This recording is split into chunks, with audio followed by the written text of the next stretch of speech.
great. So, and I think as people are joining, I'll, remind everybody that you can use the chat here if you've got questions, and then we'll be working that into the session as we go along here. But I thought what we could do is we could start off with some intros and then jump into really the meat of the conversation. So I'm Laurie Healy. I'll be moderating today as well.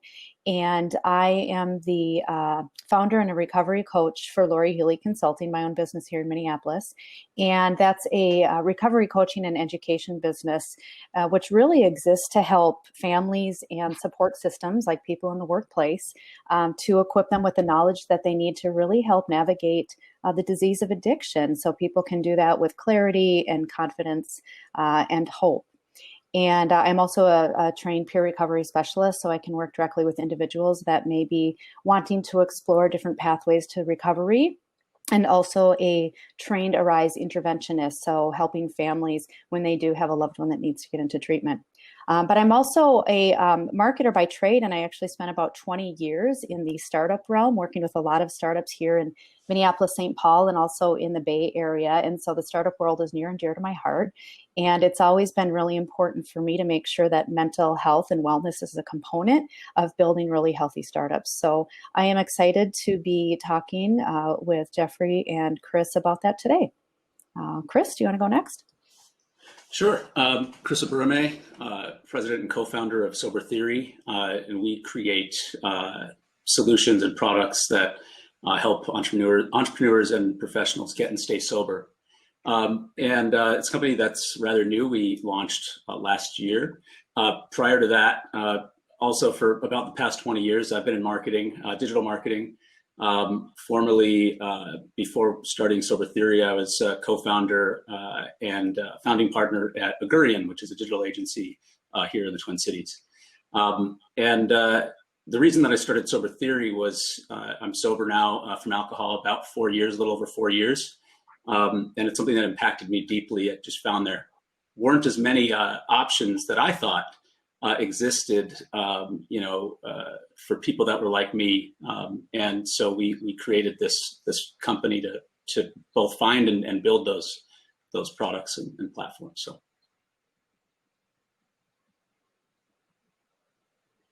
Great. Jeff, let's hear from you. Absolutely. I'm Jeff Sawyer. I am the founder and CEO of The Remedy, as well as an adult and addiction psychiatrist. And unlike Laurie and Chris, I have nothing to do with marketing and never have. I leave that to them. The Remedy is a startup clinic. We started in January of 2020, a brilliant time to start a new venture in the midst of a pandemic, so lots of learning there. We are a cutting-edge clinic, really focusing on treatment-resistant depression, person-centered, harm reduction-oriented addiction treatment in a more individualized manner, as well as utilizing technologies such as transcranial magnetic stimulation, ketamine infusions, and some other things that are coming online soon.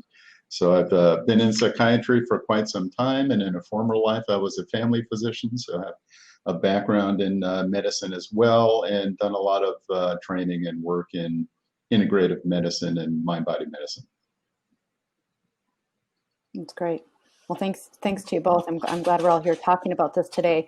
And for those people that are joining, I'm glad you're here too. We know that sometimes this can be, mental health in general can be a difficult conversation to have, just even amongst friends and family, much less in the workplace. So we want this to be a safe space to share for everybody that's joining here. But it's no doubt that this year has been emotionally exhausting, I think, for everybody.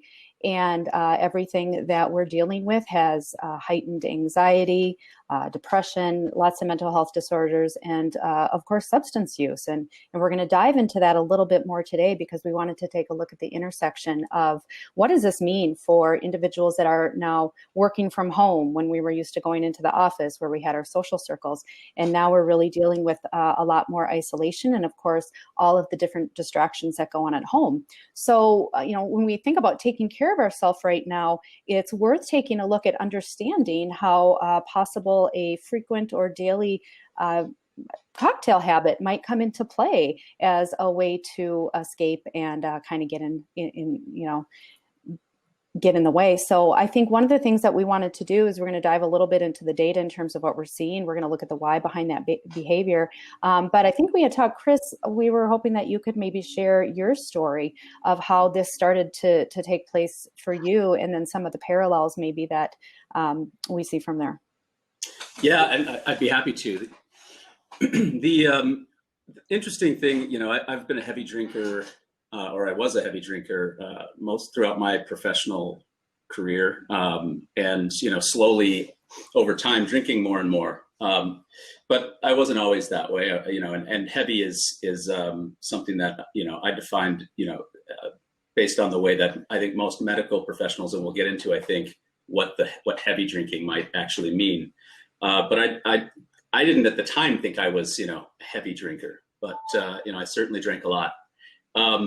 The thing is, though, I was managing it fine in my mind, and I had no real warning signs, or at least those warning signs were certainly masked by continued success in my career. And if I really were to think about it at the time, I was probably becoming more successful the more I drank, not necessarily as a result of. But once I actually started working from home and I went on my own and started consulting, the moment that I transitioned from having that structure of going into the office every single day and having people that I engage with in person all the time, those guardrails that I didn't even know it needed to exist were completely gone, and that's when my drinking exponentially increased.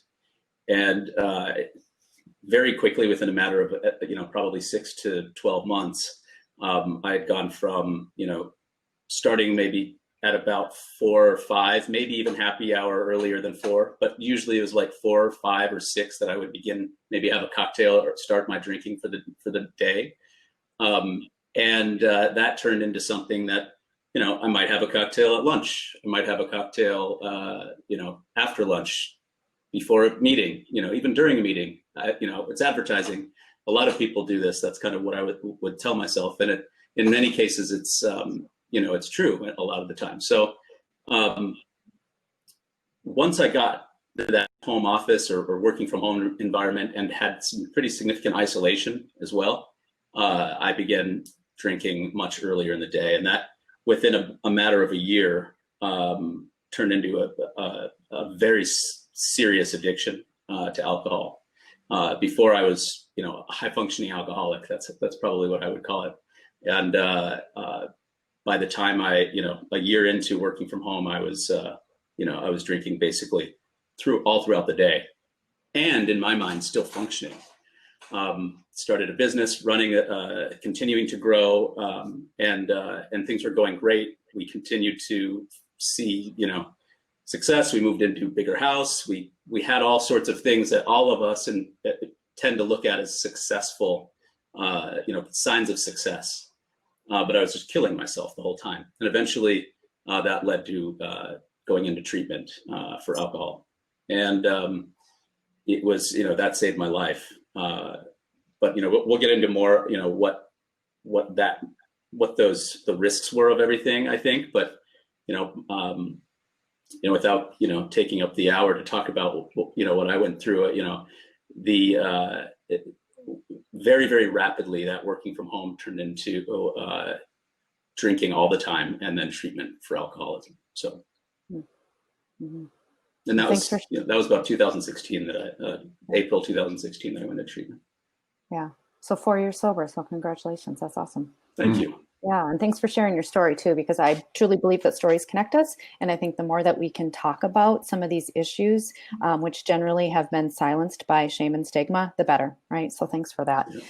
So when we were talking about this subject, we thought, well, let's take a look at some of the data. And there's certainly been a number of surveys that have been done to take a look at, are more people drinking at home now that they're, in isolation and they can hide a little bit more? So some of the data that we saw was that about 42% of, this was of about 13,000 workers, just to give you some sense on the numbers, were drinking on the clock at home. But to bring it even closer to home, 33% of Minnesotans are drinking alcohol at home during work. And so the data is definitely showing that we're seeing a rise, like I had mentioned earlier, in some of these mental health disorders and substance use. But, Jeffrey, I'm wondering if you could go into that a little bit more, maybe the why behind the behavior, what's driving this, and why do people turn to alcohol and other substances to cope? Sure. And kind of a multi-dimensional question and answers. I mean, the why, obviously this pandemic has been a historic, unprecedented event, very stressful for a lot of people, in addition to, lots of other stuff going on in the country as well. So it's been an inordinate amount of stress going on in the last, 6-8 months that many people have never experienced before. And, complete disruption to how we function, how we work, how kids go to school, how families function, given all of that, more time at home, self-quarantined or, in lockdown with family, and particularly stressful when young kids are involved. And so, stress levels are at a probably all-time high for most people. And, stress is a huge trigger for people to seek relief. Unfortunately, in Western culture, we don't have a lot of good mechanisms to maintain resilience. It's not really part of the fabric of our society the way it is in Eastern cultures. And we tend to be a culture of doing, not being. And so the way we tend to deal with stress is to do more. We do, we go. And I think, as a mechanism for resilience, ultimately that kind of tool fails at some point. But I think this was kind of the door got slammed shut for people who used to be incredibly active and going out and exercising and being out in the community. Suddenly, none of those avenues are available. So the usual things that people use to manage their health and well-being were not easily accessible, or perhaps not accessible at all, in a time of even higher stress than normal. So it's kind of the perfect storm for people to seek relief in other ways. And, alcohol is not an unusual thing for people to fall back on. They know that they can have a drink, feel a bit more relaxed, and, then that kind of gets going. And before you know it, you've crossed the line of health and wellness, and perhaps gone further and crossed the line into the world of addiction. And it's a slippery slope to get on.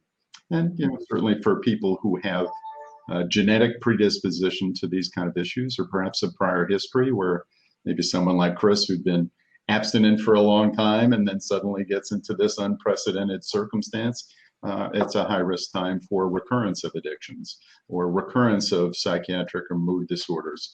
So we've seen kind of both. We've seen people who have prior histories and get into more difficulty during times like this. And we've seen people who maybe never had a prior history, but develop problems, and whether that's in the addiction realm or in the mental health realm during this time. So huge spike in both of those issues during this time. Mm-hmm.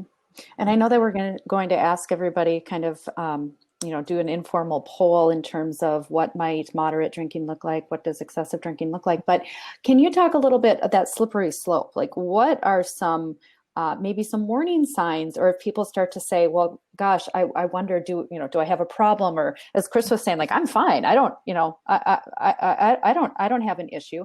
What are some of the things that maybe individuals should or could be asking themselves right now? Sure. And, that's where I think Chris brought up a point that's important to look at, which is that, we tend to gauge ourselves based on the people we're surrounded by. So if everyone's engaging in similar behaviors, it occurs as normal because that's what the people around you are doing, right? It's the water you swim in, so it doesn't, you don't notice it. So in the marketing or advertising world, if that's kind of common practice and people drink the way they drink, that just seems normal. So we can look at that small population or start to compare it to, what's the norm in the general population. And, I think it's important to distinguish and look at drinking issues from a health and wellness perspective, as well as an addiction perspective. And those may be very different things. And I think that's why it's often sometimes difficult for people to look at this, because the assumption is any problem they might have with drinking means they have an addiction, and that's hard to look at. And yet there's a large percentage of people who don't have an addiction but have high-risk drinking. So what do I mean by high-risk drinking? If we look at the guidelines put out by the NIAAA, the National Institutes for Alcoholism and Alcohol Abuse, they've come up with criteria for looking at drinking from a health perspective, not from an addiction perspective, in defining what would be considered high risk versus low risk drinking. And the guidelines have been that for a man having more than 4 standard drinks in a day or 14 in a week would be considered high risk, and for a woman more than 3 standard drinks in a day and 7 in a week would be considered high risk. So high risk, what are we talking about? We're talking about high risk for a variety of chronic health conditions. So drinking consistently that way, we're not talking you did that a week or two and it's not a pattern. We're talking long-standing patterns. So drinking in a high risk fashion can lead to chronic illnesses such as liver disease, pancreas problems, hypertension, cardiovascular disease, immune dysfunction, neurologic problems, gastrointestinal problems, you name it, a host of cancers that's one of the risk factors for. So you're at greater risk for those chronic medical conditions over time. And of course, that's always the dilemma with health issues where there's not an immediate impact. Well, I've been doing it that way for 2 years and I don't have any of those things. This is a buildup over time. And, some of these things are not things that you want to wait for the warning sign to go, oh, I have a problem. No, if it's hypertension, maybe you can lower your blood pressure and get off medication if drinking was one of the causative factors. But you have a more permanent issue like a heart attack or develop cancer or, severe cirrhosis of the liver, those can be permanent and have dire consequences. So we don't want to wait for the warning to kind of look at our overall health and wellness. So all that being said, in Europe, the guidelines have been more I won't say rigid, but their data show that actually the guidelines for men and women should be similar. So we should be looking at no more than 3 standard drinks in a day and 7 in a week. And there's some data coming out in the US suggesting that as well. So those guidelines may change. And what I find in talking to patients is they're kind of startled by that, particularly women. What do you mean? 7 drinks in a week? That's ridiculous, right? Maybe it is, but these are facts. We're not talking about opinion. This is what happens if you drink consistently over time. Granted, not going to happen to every single person, but much higher risk factors. So, that's what we're looking at, is evaluating risk. And in the world of health and wellness, this is one of the issues to consider. I'm glad you brought that up to add, if we could see in our health record immediately, because it's not for everybody, as you mentioned, for a very long time, until probably a year before I quit, maybe even less than a year before, on paper, my data, and I'm a data guy, it looks perfect. I didn't really even exercise much during that time at all, but I drank very heavily, and nothing in the data, my blood work or any of my physicals, any of that would suggest that I did. Oddly, but that's what it is. And so, there were, not only were many of my friends shocked when I said, oh, actually, I went into treatment, but my doctor was kind of taken aback because she knew though but she was like, you are very healthy on paper. And that didn't show until the very end when she's like, what, are you eating this ton of stuff? What's going on here? Your liver, the blood work shows you've got some your fatty liver, I think is what luckily the liver can recover if you don't go completely overboard, but it was like, it just spiked like crazy. And it only happened toward the, closer toward when I quit drinking. That's the dilemma, is that, the usual markers that we use, in medicine for health and wellness, right, are not very sensitive. And so people can have pretty serious drinking problems and have normal labs. Now, there's a small percentage where maybe they don't even drink that much and their labs get abnormal, but there are a lot of people who drink heavily for long periods of time, all their labs are normal. So it's kind of like, the the smoker who justifies their smoking by saying, I went in to see my doctor, they did a chest x-ray, it was normal. You know, it takes a lot of damage to your lungs for your chest x-ray to be abnormal. At that point, it's not reversible. But, you know, if we look down into the lungs with a bronchoscope or maybe did an MRI or some more sophisticated testing, we might see that. And same with drinking. You know, the usual blood tests, liver function tests and things might be normal. But if we actually did an ultrasound of your liver or an MRI, we might see some early changes. That would be a lot to do on everyone. So the basic health screening doesn't pick that up and becomes falsely reassuring for people that, you know, their heavy drinking hasn't caused any problems. Mm-hmm. And then, of course, I think it's also important that we take a look at the social and emotional impact and the support systems that are around us, right? How does this impact our family? How does this impact our relationships at work? How is this impacting either, you know, the company that I'm founding and that I'm running, or if I'm working for that company, how is this impacting maybe my productivity and that of those around me? So, you know, and Chris, I know we've talked about this before too. I believe it was your wife that, you know, had observed and made some comments. So I think it's really important that we consider, hey, you know, maybe some of those some health issues that we're seeing with our doctor aren't warning signs yet, but taking a look around, you know, who's living with us, who are we working with, how is that being impacted? And we certainly know that that can have a dramatic impact on the people we know and love. Mm-hmm. And sometimes not so dramatic. So getting back to, you know, kind of looking at the medical aspect, you know, in the family or social aspect or even the work aspect, the obvious big things may not be there, right? You know, Chris was functioning at a high level, started a new company, very successful, growing and expanding, you know, doing well financially, moves into a bigger house, etc. So all the big ticket things look okay, right? So if we don't look beneath the surface, everything's fine. I don't really have a problem. Look, how good I be? Look at how well I'm doing.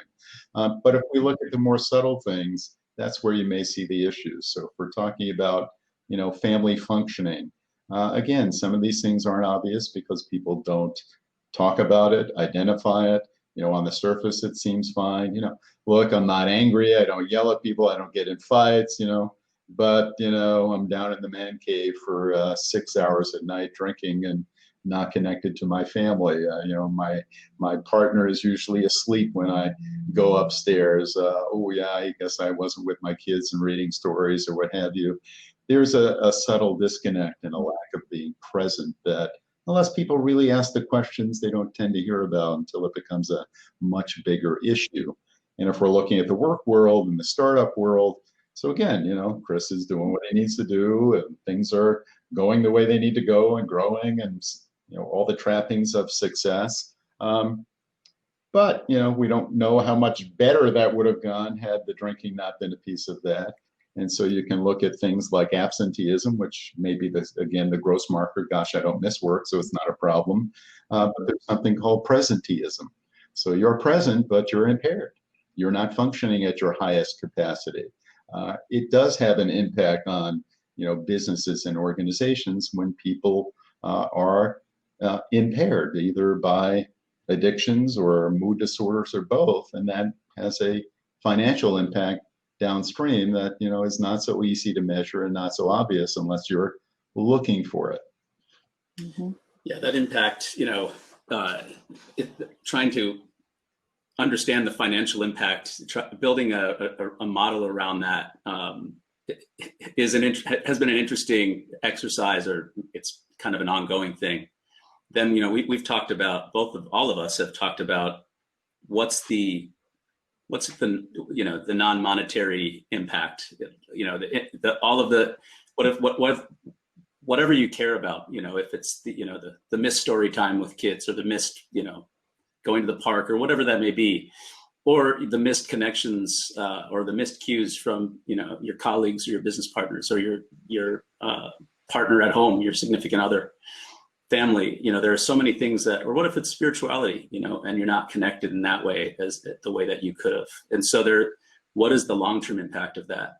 You know, for me, is kids and, you know, my wife and my partners and colleagues at work. The long-term impact is, for that period of time, they're moving, they're developing, growing, and things are happening, and you're kind of not there, really. Presenteeism is exactly, that's what it is. And I wish I had the word for it then. But, you know, you're standing there, but you're not really, you might be physically there, but you're not there. And you miss out on that. And it takes years to build that up again, or to catch up, or if you can. And so there's that immediate monetary loss. But the you know, the other things, the other stuff, that it can be very costly as well. Mm-hmm. Mm-hmm. I know that we've talked a lot about health and how definitely our substance use can put us at risk for that. But I also want to get into the productivity piece and also kind of transition a little bit into, if somebody is sitting here thinking, okay, yeah, maybe I said yes to, I'm drinking, 14 drinks in a week, or but I have this job. I can't quit what I'm doing. I can't go to treatment. I want to talk a little bit about maybe even some of the false notions that people have about how addiction can be treated, and maybe some of the different multiple pathways there are to looking at recovery. So can we talk a little bit about that? Sure, absolutely. And again, I mean, I'll take it further, because it's not just about addiction, right? You could identify from a health and wellness standpoint that you're, a high-risk drinker and maybe don't have an addiction, but want to change that, want to make an impact on that. And there are ways to do that. So both, it can really be at any point along the way. And I think this is, where we've had a problem, certainly in our country, in terms of the system for managing that. Is it's been a kind of black and white, very cookie cutter approach to managing addiction in particular.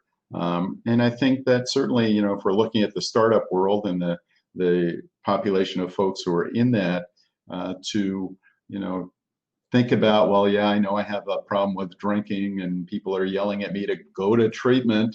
And yet maybe they already have, done a little research and recognize that, rehab, abstinence-based type treatments are not that effective. Gosh, really, I can't afford to take a month out of my life and work as I'm building a business to go do that, when I don't even have a sense that it resonates with how I think, or that it's going to be helpful. And so it becomes, well, if that's not it, then I have nothing, because there's no other option. The reality is, we've had research for the last 50 years that documents the extensive neurobiology and genetics of addictions and the more medical aspects of it, and have developed a variety of medications and therapies that can be useful for managing addictions, or even managing high-risk drinking, that just aren't well known and readily accessible to people. The idea that they could maybe go to their family physician or internist and, talk about, gosh, I'm drinking too much. I'd like to cut back. What do you think? That they might actually have some medication to offer them, or might have a therapist that works in their office that can work with them or coach them, might have a peer support person available, et cetera. People don't even know about those kind of things, the things that you and Chris are working on, that's out there and available. So there is those kind of things available. There needs to be more of it than what people tend to think of as treatment. And in our practice, I see people with addictions the way I'd see any other patient with any other psychiatric disorder. We see them, we do an assessment, we make a determination if medications might be helpful with whatever they're dealing with.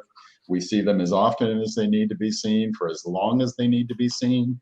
I can see them individually and do some coaching along with medication treatment.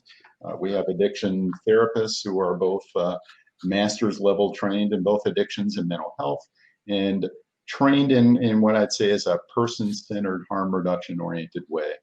What do I mean by that? That means that we're really kind of identifying what your goals are, what are the issues you're wanting to deal with, and start there and help you figure that out, and how to reach that next level for yourself, and what the barriers are and how do you overcome them, rather than the approach that's traditionally taken by most abstinence-based treatment programs, which is you need to be ready to stop drinking.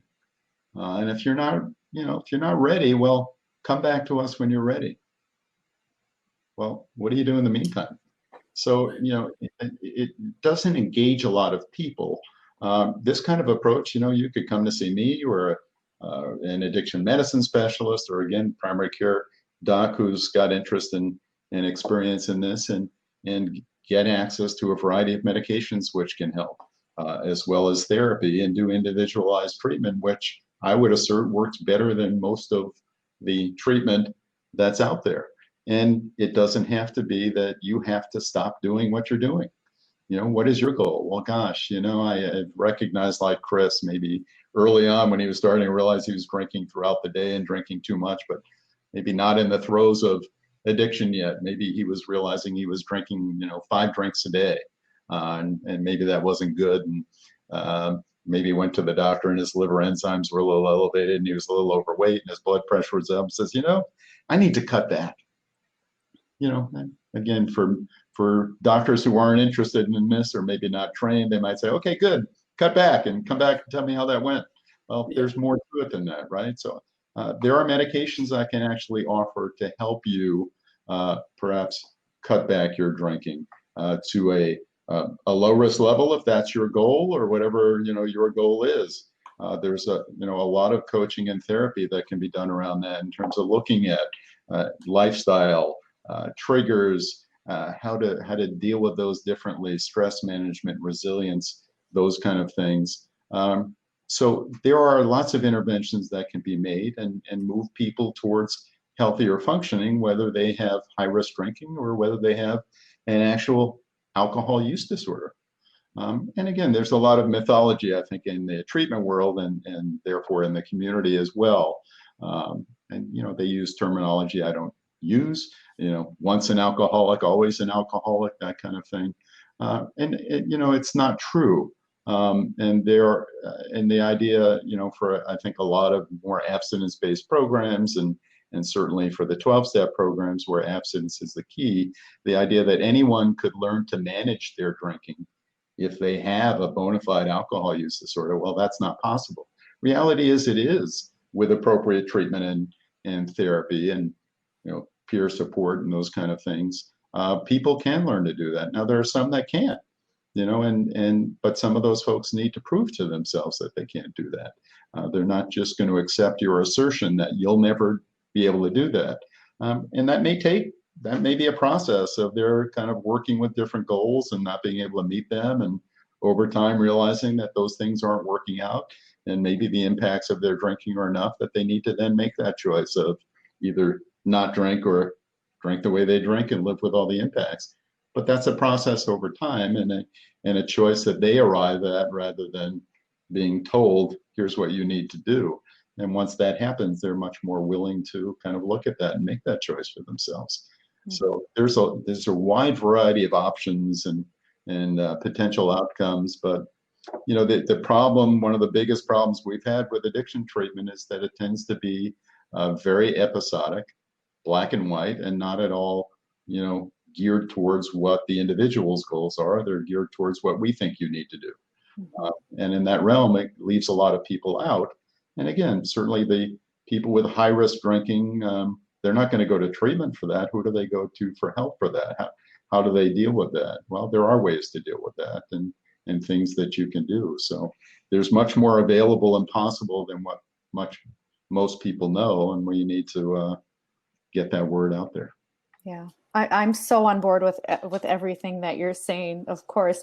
And what I love about it is that I think it's the conversation is changing. It's starting to change around how we view addiction as a disease, and that it should be treated just like any other disease. If you had heart disease or diabetes, you would sit down with your doctor and talk about what are the goals you have for your life. How do you want to manage this? And I think we all three of us strongly believe that that's the way it should be. And again, to normalize that. So I think that's so important to everything you're saying. We're in the dark ages in terms of addiction right now and how we treat it. So if you made an analogy to another, chronic health problem, let's take asthma as an example, right? So right now, the way treatment is designed, if we applied the addiction treatment model to asthma treatment, we would take every person who got diagnosed with asthma, put them in the hospital in the ICU on a ventilator. And that would be the treatment. And then we'd send them home and say, you know, if you have trouble breathing again, come back. Go back to your life. Yeah. That's you're done. So we take, you know, the model was really designed on the most severe addictions. So, you know, it took the most severe, you know, condition and created a model around that. Well, that's maybe, you know, 5 to 10% of people represented who have that addiction. So again, we applied that to asthma. That would be the model of treatment for asthma. ICU on a ventilator for a week. Well, you know, vast majority of people with asthma can be treated by their primary care doc with an inhaler, and that's all they need. Very simple, but we don't have that available. We have to go into the hospital and be on a ventilator. So that's kind of where we've been with addiction treatment, and we need to start to expand out and really provide treatment that's accessible to anyone who struggles with, again, whether it be high-risk drinking or full-blown addiction. And I wish. Yeah, go ahead. I wish I had known about those options a long time ago, a long time before, you know, because there are so many points as I got to that place where I finally went to treatment that I could have taken a different turn, an angle, but I didn't. I didn't know those options were available. I was very much thinking about it traditionally. Excuse me. I did have to quit and stop, and I don't have any desire to do it again. But there are plenty of times, you know, 5 years, 10 years, 15 years before I actually quit. At any moment, at any time there, having an option where I could actually go and go through the things that you were talking about, Jeff, may have saved massive amounts of money purely on the amount of alcohol I was buying. Yeah. And also all of the other impacts that are even more important. So it's Ben said, you know, I wish everyone could hear this. I do too, because, and you know, that would have literally saved a lot of effort and time and money for me. But I am one of those people, you know, the smaller percentage. I don't ever want to drink again, and I have no desire. I do know that if I do, it won't be a good day.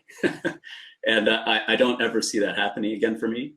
Most people, though, aren't necessarily like that at all, as you said. And I found that as we've had these conversations, they can do this differently with the right support, as long as they know about it.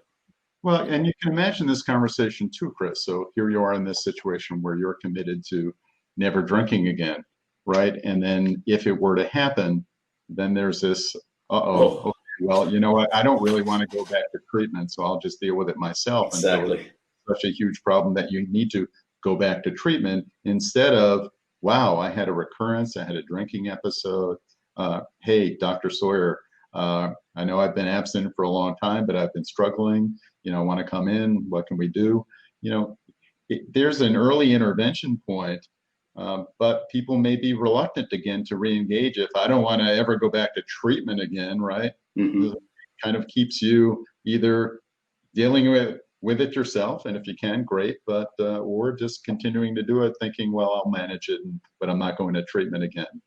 You know, 99% of the people I would say who come in to see me for alcohol issues don't come in saying, you know what, I want to stop drinking. They don't say right. that. They keep saying, you know, yeah, I've had problems, and I don't like this, that, and the other thing about how I'm drinking. Yeah, you know, ideal world, if I could learn to drink more normally, or if I could not, you know, wake up with hangovers or miss work or be late or you know, drink so much that I get irritable and argue with my partner or whatever, that's what I'd want, right? That's where they start, 99% of people. So, you know, those 99% of those folks that I see would never seek out treatment in the traditional form because they're not ready for that. You know, are you ready to stop drinking question? They're not there yet.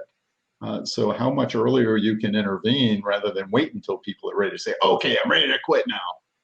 Now we're dealing with a very small portion of the pie, and the rest of the folks are just left to kind of deal with it themselves. Yeah. One of the things I wanted to also talk, and maybe we can provide some suggestions, is when we take a look at workplace culture. So to get it back to the startup realm, I mean, I've observed that, celebrating a big win or a big sale goes hand in hand with a cocktail a lot of times in the startup culture. So what can we do as leaders in these organizations, or what can we do as employees that may start to change the culture that could actually be supportive to people that may be struggling with an alcohol use disorder? Well, Chris, do you have suggestions, or Jeffrey? Yeah. You start to wonder what's happening when you're on these video meetings and conferences during the day at the office, and half the people have their video off like this. I wonder, okay, why is their video off? And I say this kind of tongue in cheek, but I was listening to talk radio the other day, and they were talking about that, and the host was talking about how uncomfortable he is when half the team has their video off and wondering what the hell are they doing, right? Video off. And so they did a little poll, and the top answers in the poll were that either people were naked, so we're certainly not. You can see up close. You don't know if that's or that they were day drinking. Yeah. And so those are the top two answers. And so, again, maybe these are some of the little clues. But it's, it's kind of like what when you talk to parents about their teenagers and signs to look for that they might be getting in trouble, right? It's looking for the subtle things, people who had normally been punctual at meetings and very productive suddenly are late, or, they show up late on Monday, or they're frequently sick on Monday, or, their productivity has dropped significantly, that kind of stuff, Yeah, and I think some of this is going to be easier to implement when we, when things begin to kind of get back to normal. For many companies, working from home is just going to happen for quite a long time. The places that have supported both, where that we can celebrate. We can have champagne, a cocktail, a beer, whatever that may be, but also have just as many options for people who opt not to, and then also don't force the happy hour culture. Forcing that is huge pressure. I've not been one to generally kind of give in to peer pressure, honestly, but I'm sure there are plenty of situations where I just do. Peer pressure is very strong. Yeah, peer pressure, or just, again, it's the culture. It's the culture surrounded with. Yeah. Your influence, whether it's conscious or not, So I think part of this, culture has been a big buzzword in business for a long time, right? So, if you're really looking at the health and wellness of your organization, that may be something to start to look at, is what kind of culture have you created around, drinking? And is that part of your culture? Is that what you want to be part of your culture? Is that really helping you build your startup business and be as productive as you want to be, et cetera? It may be part of, marketing or advertising, always been that way. And, maybe now's the time to re-examine if that's the culture you want to be maintaining, or do you want to make a shift and really truly look at overall health and wellness and have that be part of the culture you're looking at, rather than the forgotten piece. Oh yeah, we look at all that other stuff for organizational health and wellness, but this is what we do, right? Mm-hmm. No. Mm-hmm. And I think that I'm starting to see really positive signs that this topic of mental health is being discussed more openly, and there is a greater awareness of it in organizations.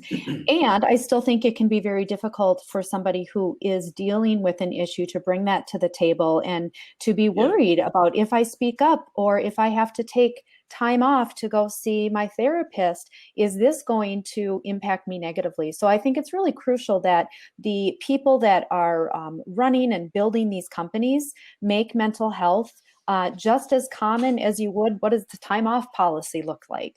And start to implement different measures. Maybe it's lunch and learn programs around mental health, or, training leaders on how do you spot signs of anxiety or burnout, and making those conversations within the organization that don't feel so scary. Well, and, providing access to the tools that people need. If people don't have the tools to manage stress well, then all of the impacts of stress tend to play out. So, in the integrative medicine world, they talk about dis-ease, discomfort, or dis-ease becoming disease, right? And so if we don't have skills to manage that, that's what happens. So again, if you really want to look at the health of a business or a corporate culture, it's about making sure that you're providing people with tools to develop resilience, right? So resilience, it's a buzzword, but I think a lot of people don't know what that means. What the hell is resilience? We all talk about it. Well, I give the analogy to my patients of imagine human beings metaphorically being a bucket of water. If your bucket is filled to the brim, how much does it take before you start spilling over the edges? One drop, right? There's no room. So resilience is about being able to lower the level of the water in the bucket to halfway full or less. And then one drop just creates ripples. So that's resilience, is that buffer. And a lot of us walk around all the time with our bucket filled to the brim. There's no room. And excessive drinking, addiction, mood disorders, depression, anxiety, etc., start to manifest. So, a corporate culture that is really geared towards resilience would provide the employees with ways to both develop and practice that. In my mind, perfect sense. Mm-hmm. And a lot of those things either could be done at nearly no cost, but or probably less than the free beer and free alcohol, other alcoholic drinks that are provided. So there's there's very minimal cost. Free beer tomorrow. What's that? It's okay if they have the sign up in the conference room that says free beer tomorrow. Yeah. I know that we're getting to the noon hour and there's other sessions coming up. So I wanted to take the last few minutes to really talk about resources. So if we can, collectively maybe provide some places online. I know there's a lot of stuff online that people can go to and look for support, maybe some assessment tools if people are questioning, I'd like to dig into this a little bit deeper, either for myself or somebody that I care about. So let's just kind of collectively throw some ideas on the table. Sure. Well, first, just to go back to the, health and wellness piece, and we talked about high risk and low risk drinking. There's a pamphlet put out by the NIAAA, the National Institutes for Alcoholism and Alcohol Abuse, called Rethinking Drinking, that my colleague Mark Willenbring wrote when he was head of the NIAAA some 10 years ago. And it's a good educational pamphlet, really, again, looking at alcohol from a health perspective, not an addiction perspective.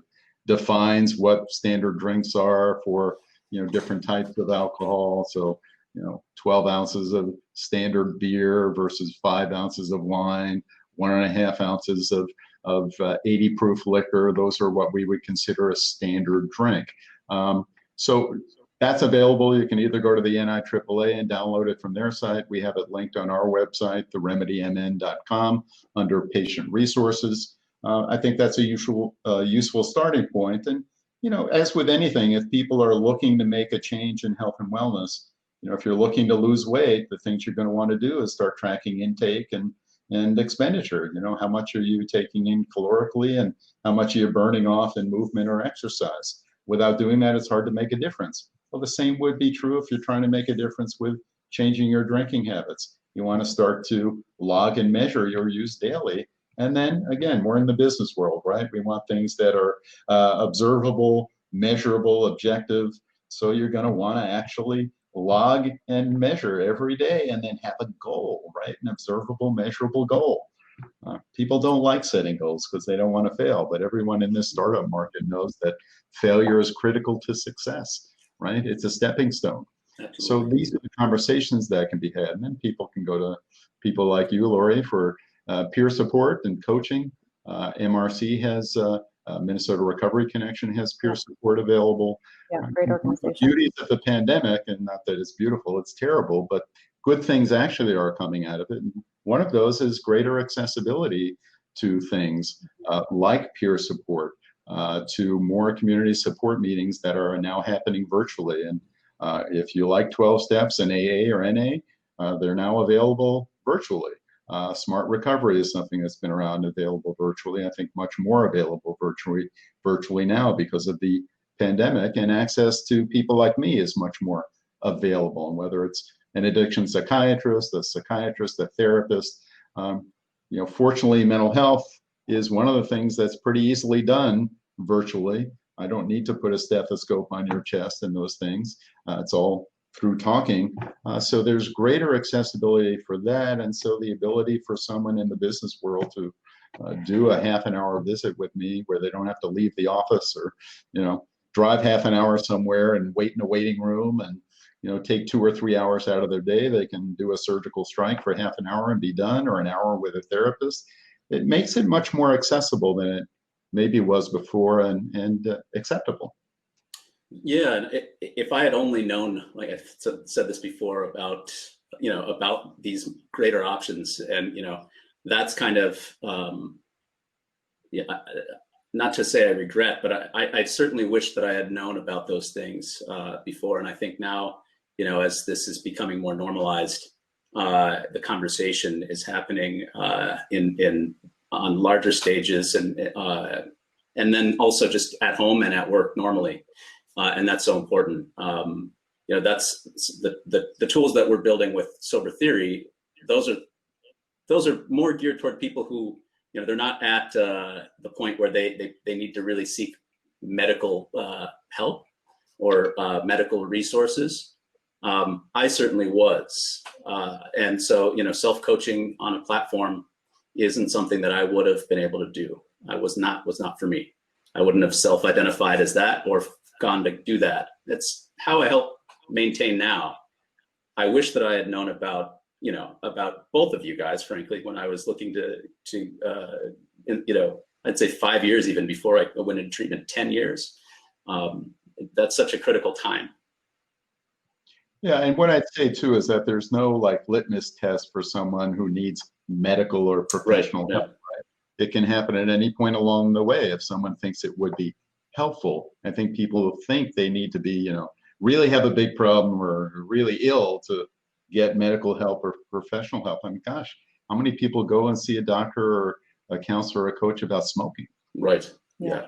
Right. Absolutely. Exactly. It's a big problem and a major addiction, but lots of people deal with it on their own. Some realize the value of getting professional help, coaching, therapy, medication, etc. So you can step into that world at any point along the way. You don't have to be, on death's doorstep before you decide to need professional help. It's available, right? Yeah. These are great resources. I'm so glad you mentioned Minnesota Recovery Connection too, Jeffrey. I'm a big fan of them, and they're a great recovery community organization here in Minnesota. And Minnesota has a really strong recovery community, so that's a great place to just even go and start to check out and explore different multiple pathways, or just to get information, on the disease of addiction. And that's things that I always coach my families to say, listen, if you're trying to support a loved one, educate yourself as much as possible about this disease, because that starts to remove maybe some of the shame and the stigma that you've struggled with. And it starts to open up that understanding that this is a disease and should be treated just like any other. And if I can just provide one more resource, there's a new podcast that's recently come out that I think is just wonderful. It's called In Recovery, and it's evidence-based, data-driven information. Jeffrey talks a lot about what this psychiatrist talks about on the podcast. So again, if you're looking to educate yourself, or if there's somebody that you love that you want to find out more, I would also recommend that podcast. And I have a more old school option called a book. So yeah, an even earlier starting point, great book called Beyond Addiction. That is love that one. Educational book for families, concerned others, very educational about addiction, really addiction, again, from a disease perspective, and how we would really treat a family member with any other chronic illness. You know, addiction and mental health issues are one of the few areas where, because of stigma and very rigid thinking culturally, we tend to get very rigid, punitive, and harsh with family members or friends who are dealing with that. And that's not helpful. I mean, those are all the kind of triggers that actually have people engaging in the behavior more. And we don't usually disconnect from people because they've got a severe chronic medical problem, but we do with addiction because it's tough love. Well, that doesn't work. And so this book really, again, in an evidence-based way, using some of the theories behind some of the family therapy that can be helpful for addiction that Laura's familiar with, the craft model of therapy. So it's an evidence-based book that's very educational, will really provide family and concerned others with effective and compassionate skills to help someone who's struggling with an addiction. That's great. Well, this has been wonderful. And Chris and Jeffrey, if you feel comfortable with it, if you want to put your contact information in the chat, if people have further questions or would like to reach out, please do that. Again, just thanks for coming to this panel. I hope it was really helpful for you. And also, if you're looking for a little self-care, because that's a really important piece of recovery, is go check out I think there's a yoga session going on at noon as part of Startup Week. So this was a perfect segue into that. But I'm going to put my email in here too if anybody has any questions for me. But thanks again, everybody, for coming. And really looking forward to hearing more from you. Yeah, awesome. Thank you too. Thank you, guys. Thanks, everybody. Okay.